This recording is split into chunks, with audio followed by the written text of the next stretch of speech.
إلا وأنتم مسلمون يا أيها الذين آمنوا اتقوا الله وقولوا قولا سديدا يصلح لكم أعمالكم ويغفر لكم ذنوبكم ومن يطع الله ورسوله فقد فاز فوزا عظيما أما بعد. We begin in the name of Allah, most gracious, most merciful. Peace and blessings be upon the Messenger Muhammad sallallahu alayhi wa sallam. Peace and blessings be upon his family, upon his companions, upon all of us who are here, and all those who follow him until the end of time. Brothers and sisters, this is the last Jum'ah of Ramadan. And Allah subhanahu wa ta'ala has blessed us with this beautiful month, and it's about to close. And as I was preparing for the khutbah, I was thinking to myself, what is a topic and what is something that we should be reflecting upon as Ramadan is closing? As you all know, inshallah, Eid is right around the corner, just a few days left.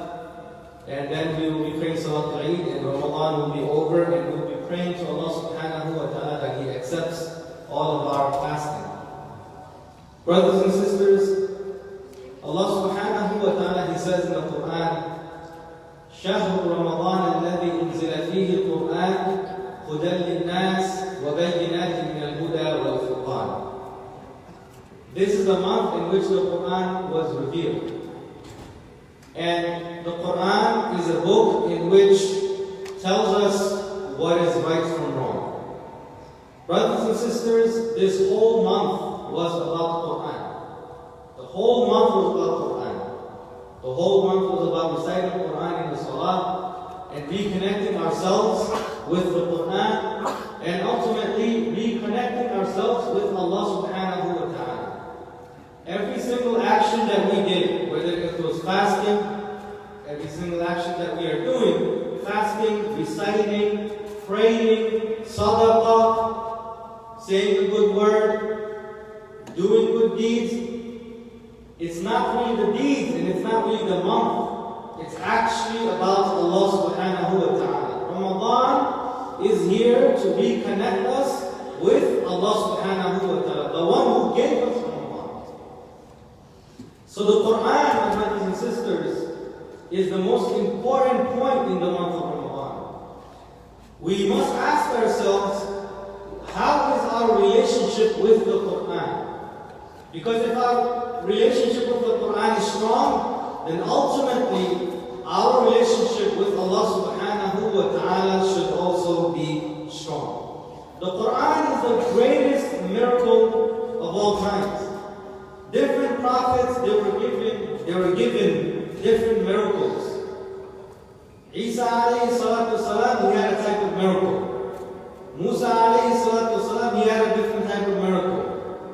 Allah subhanahu wa ta'ala allowed Musa alayhi salatu wasalam to use a staff. Allah subhanahu wa ta'ala gave the Quran to the Prophet alayhi salatu wasalam. And there is no greater miracle than the Quran. Allah subhanahu wa ta'ala, He says in Surah Al-Qamar, He says, وَلَقَدْ يَسَّرْنَا الْقُرْآنَ لِلذِّكْرِ فَهَلْ مِن مُدَّكِرٍ. That we have made the Quran easy for remembering. Is there anyone who wishes to remember? How many of us open up the Quran and try to memorize a few ayat in the month of Ramadan? Not just reciting, a few ayat of memorization. How many of us try to open the Quran and try to understand what the Quran is telling us? Brothers and sisters, when you open up the Quran, I did a quick research. If you look at the word Quran, in the Quran itself, the word Quran is mentioned around 70 times or more. What does the Quran want from us? When you open the Quran, Allah subhanahu wa ta'ala, He says, Alif Lam Mim, ذَلِكَ الْكِتَابُ لَا رَيْبَ فِيهِ. That this is a book in which there is no doubt. The Quran wants us to open it in such a way, trust it in such a way that we have no doubts in it. It's not like any other book. It is direct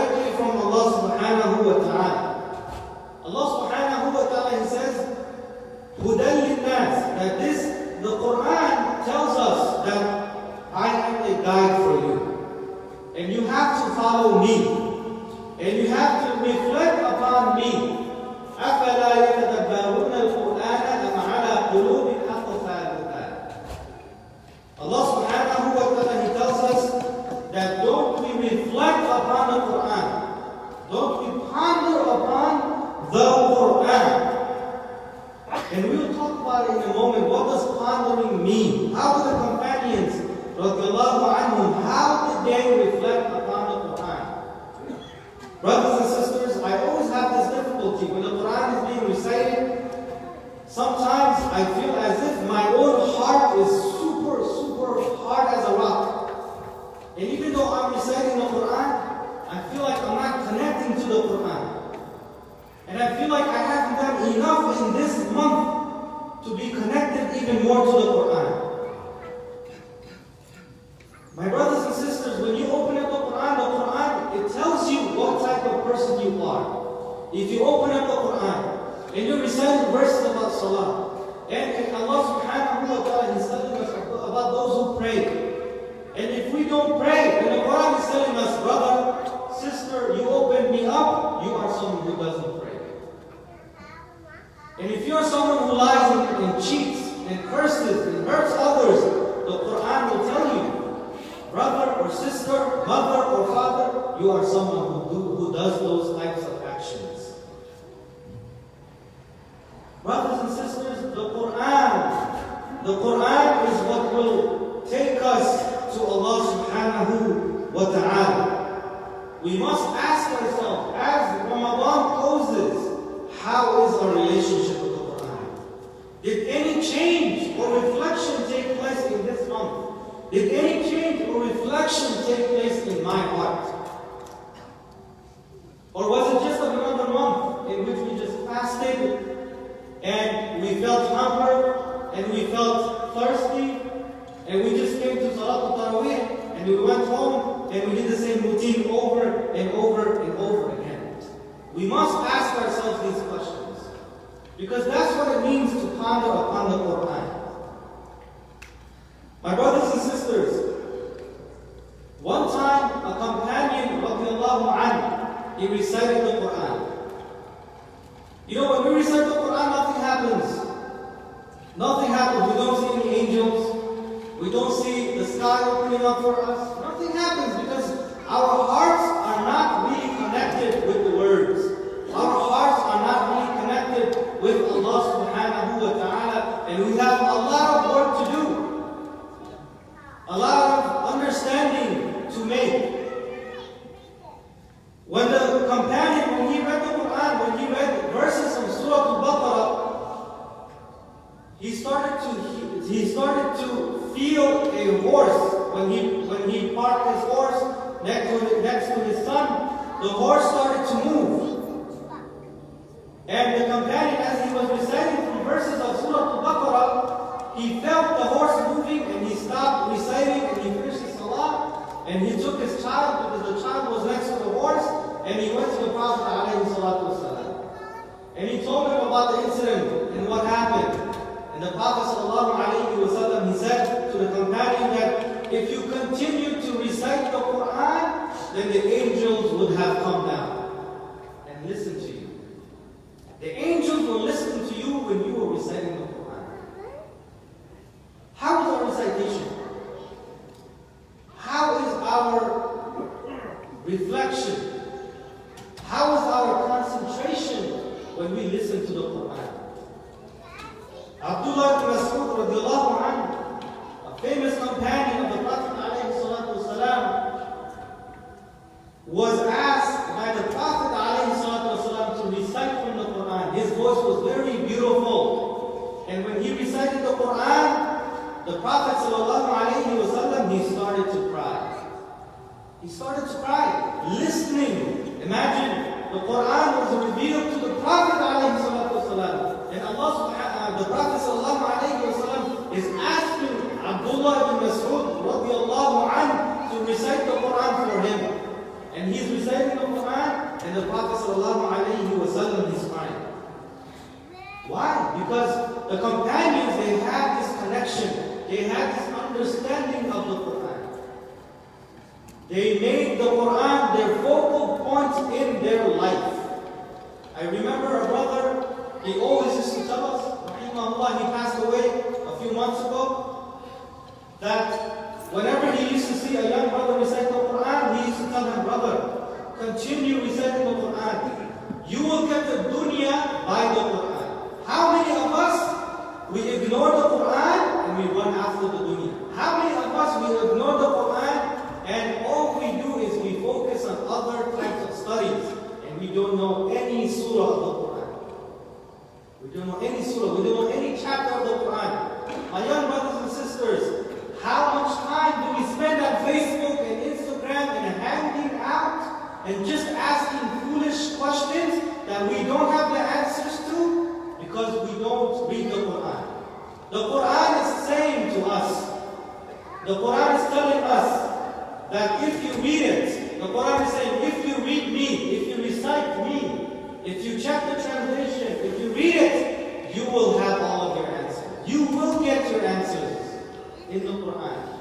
But if you don't recite it, if you don't read the translation, if you don't read the tafsir, how will you know what the Quran is telling you? How will you know if what Allah subhanahu wa ta'ala is telling you? How will you know? So you will be confused, and you will have a bunch of questions, and you will not understand because we don't study the Quran. The Quran is not just for reading. The Quran is for understanding. Brothers and sisters, there was a famous Imam of the Quran, Imam Jazari, rahimahullah. His father, he was a very old man, and he wanted a son, and he prayed for many days, or a long time. And he wanted a son, and Allah subhanahu wa ta'ala at a late age granted him a scholar of the Quran. Imam Jazari, rahimahullah. He's a scholar, he's the Imam of the Imams in the Quran. And one time, he was kidnapped. And he was held captive.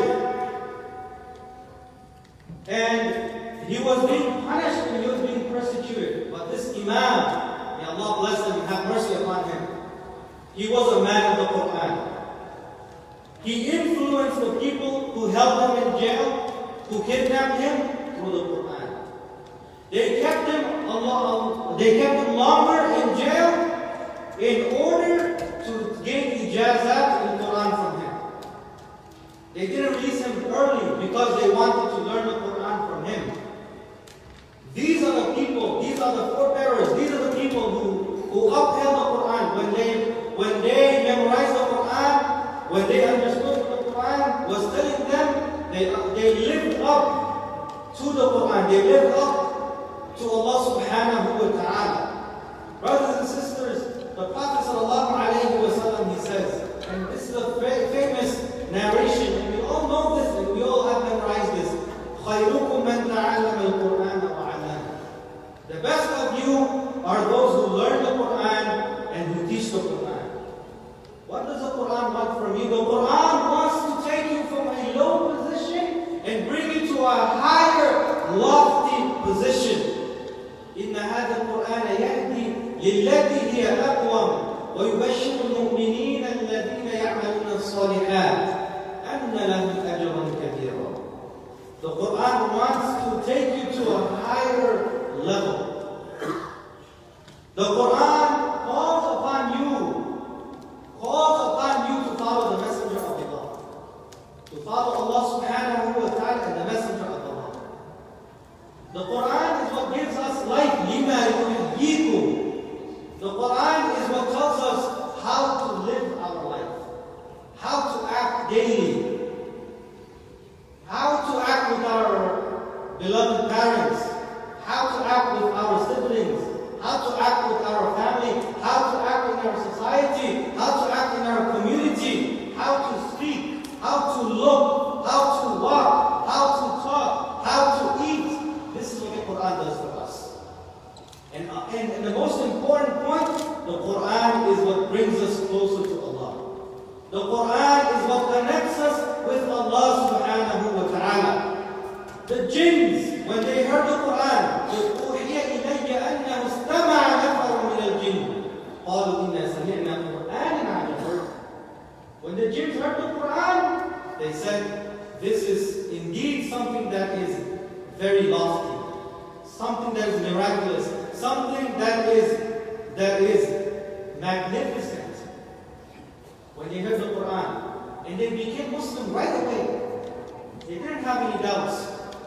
When we listen to the Quran, when someone tells us from the Quran an ayah and explains to us and tells us something that is halal or haram, something that will benefit us, how do we think about it? How do we react to it?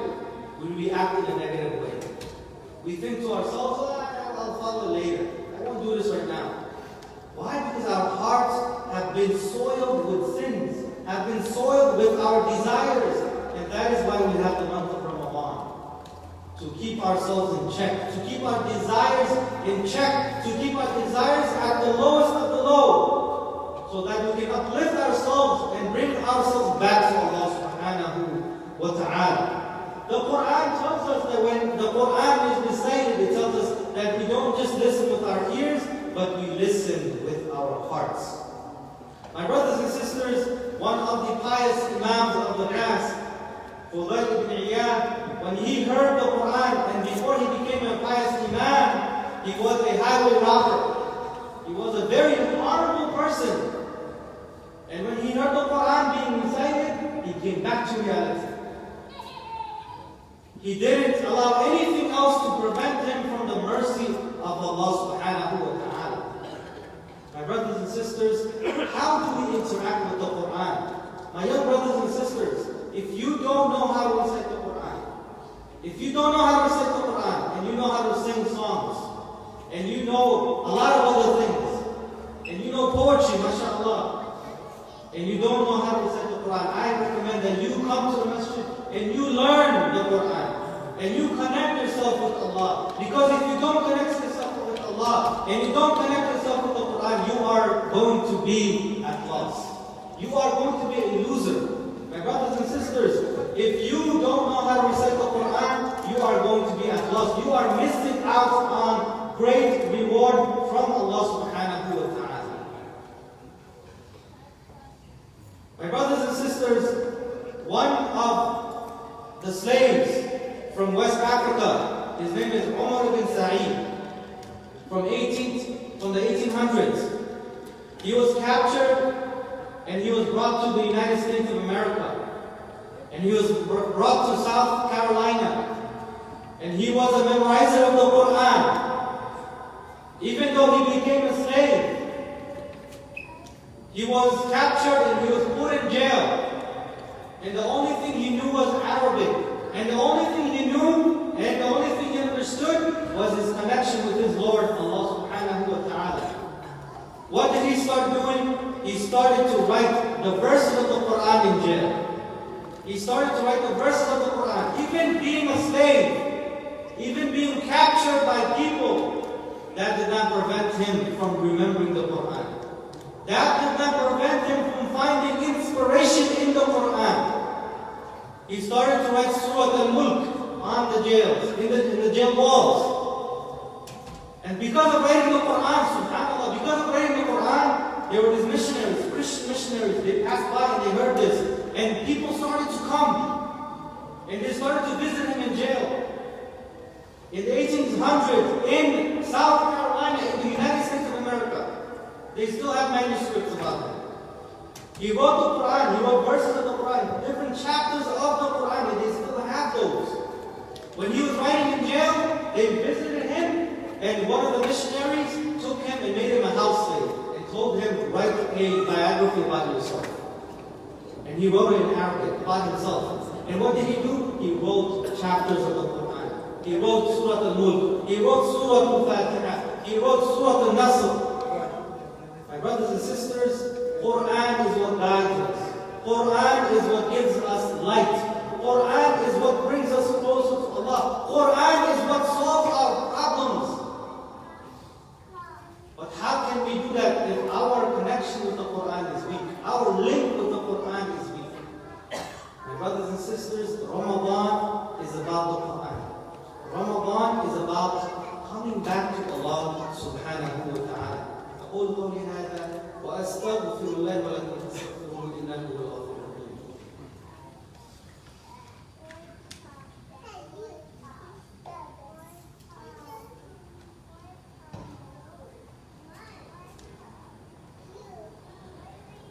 بسم الله الرحمن الرحيم الحمد لله رب العالمين والصلاة والسلام على رسول الله وعلى آله وصحبه أجمعين.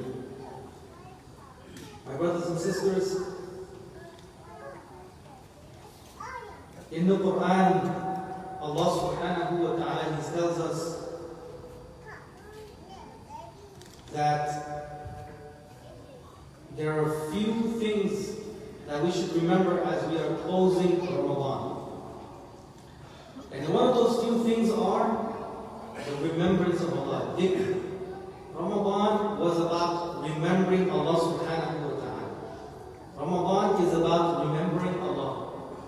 It's about connecting with Allah. It's about having taqwa of Allah, fear of Allah, consciousness of Allah, remembering Allah in good times and in bad times. Ramadan is about changing our mindset, the mindset that we have. The animalistic mindset that we have. And you can see people, they have this mindset. When it's iftar time and it's about and people are bringing the food, we become panicky when it's iftar time. We become impatient when it's iftar time. And we have to change our fikr. We have to change the way we think. We have to change the way we think about Allah. We have to change the way we think about Quran. We have to change the way we think about Islam, not the cultural mindset that we have. Because we're stuck with the cultural mindset. And because of that, I swear to you, my brothers and sisters, your children are suffering because of the cultural mindset and because of the nonsense that we accommodate and that we follow. And in our hearts, we know it too.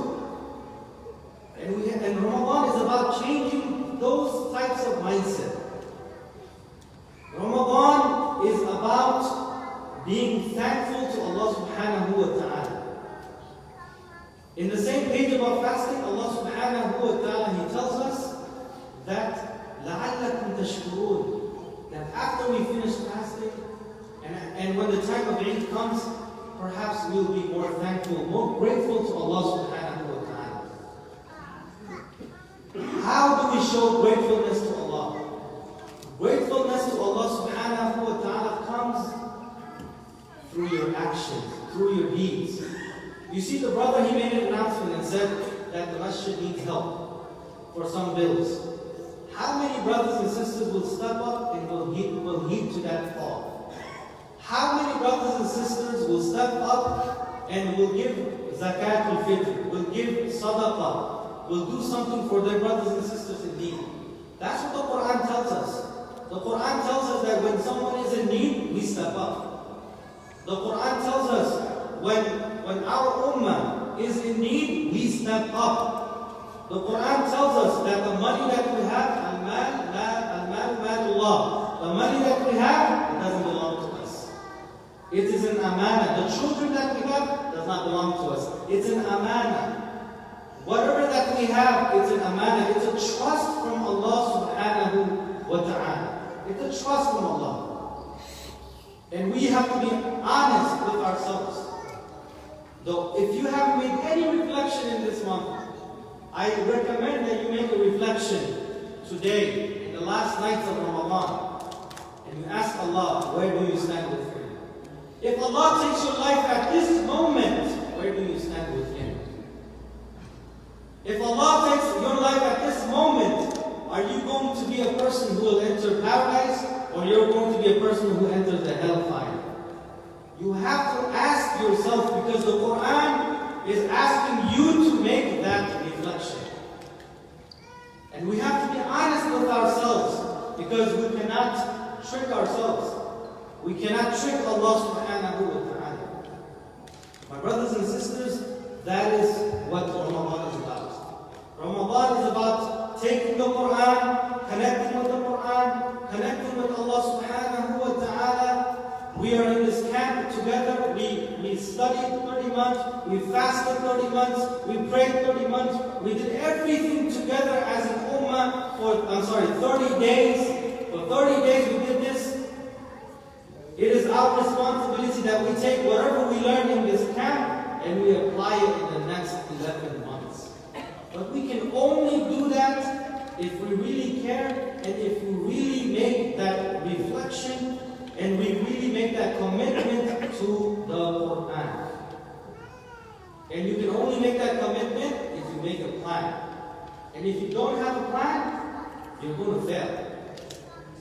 Because if you don't make a plan, and if you don't tell yourself that I spend 1 hour on Facebook, I spend 1 hour on Instagram, I spend 2 hours hanging out with my friends, and I spend 4 hours in the gym and I do all this stuff, and you can't even spend 10 minutes reading the Quran, 10 minutes trying to memorize the Quran, trying to understand what Allah subhanahu wa ta'ala is saying, then shame on us. It tells us that we don't love the Quran. It tells us that it's just words, and it has no meaning. It's just empty words. So my brothers and sisters, connect with the Quran. My brothers and sisters, you will find the Quran protecting you. You will find the Quran helping you. You will find the Quran assisting you. You will find the Quran giving you so much that you never ever imagined. We ask Allah subhanahu wa ta'ala to connect us with the Quran.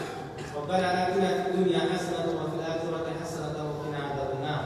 اللهم اجعل القرآن ربيع قلوبنا ونور أبصارنا وجلاء أحزاننا. اللهم ارزقنا حب القرآن وأخلاق القرآن وأدب القرآن وارحمنا بالقرآن وحفظنا القرآن واحشرنا مع أهل القرآن وشفع فينا القرآن وادخلنا الجنة ببركة القرآن. اللهم تقبل منا إنك أنت السميع العليم وتب علينا إنك أنت التواب الرحيم.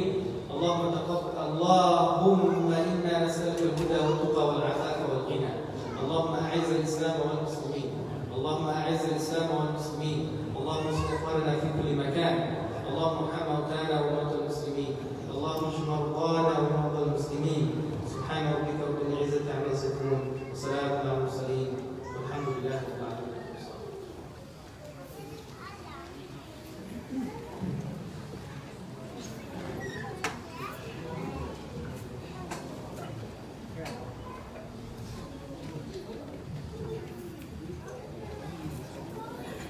الله أكبر الله أكبر أشهد أن لا إله إلا الله أشهد أن محمدا رسول الله حي على الصلاة حي على الفلاح قد قامت الصلاة قد قامت الصلاة الله أكبر الله أكبر لا إله إلا الله.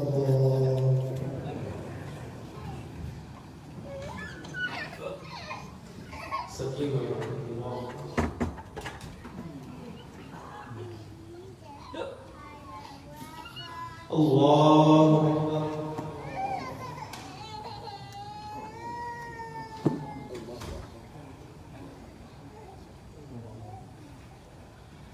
الحمد لله رب العالمين الرحمن الرحيم مالك يوم الدين إياك نعبد وإياك نستعين اهدنا الصراط المستقيم صراط الذين أنعمت عليهم غير المغضوب عليهم ولا الضالين.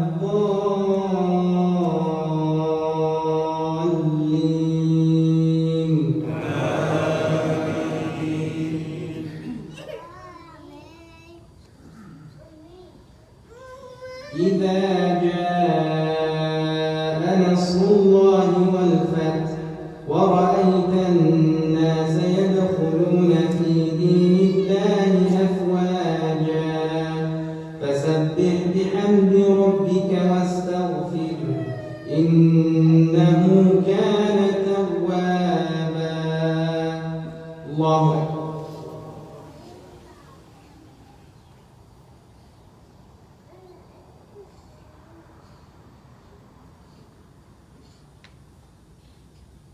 سمع الله لمن حمده. الله أكبر.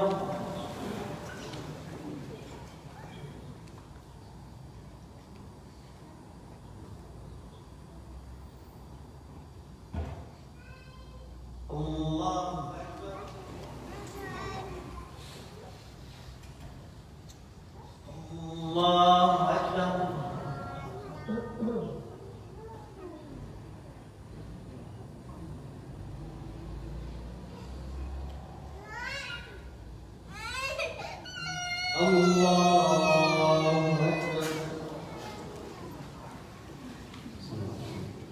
الحمد لله رب العالمين الرحمن الرحيم مالك يوم الدين إياك نعبد وإياك نستعين اهدنا الصراط المستقيم صراط الذين أنعمت عليهم غير المغضوب عليهم ولا الضالين.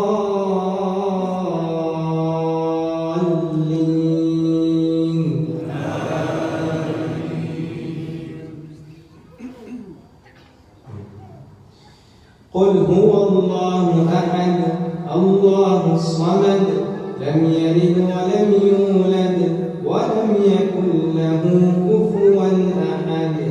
الله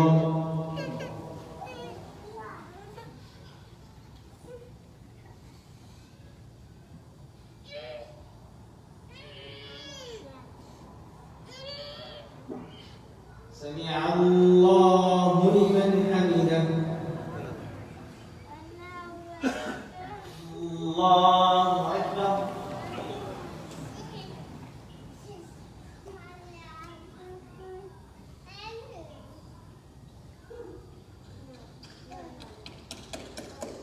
الله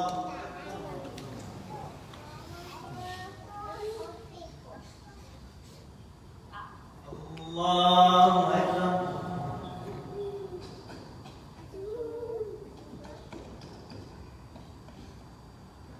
الله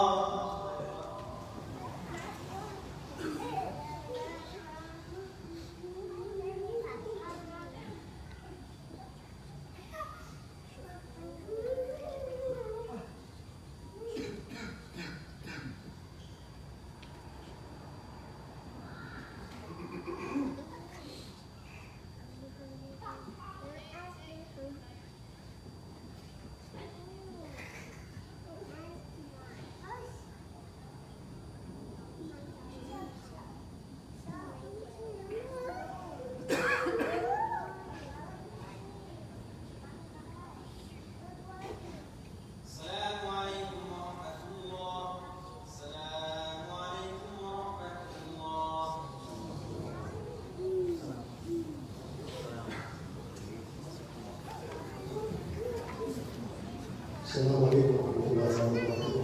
For those brothers who are here for khutbah, the lessons, I'm going to make the lessons again. First and foremost, the Salat al-Eid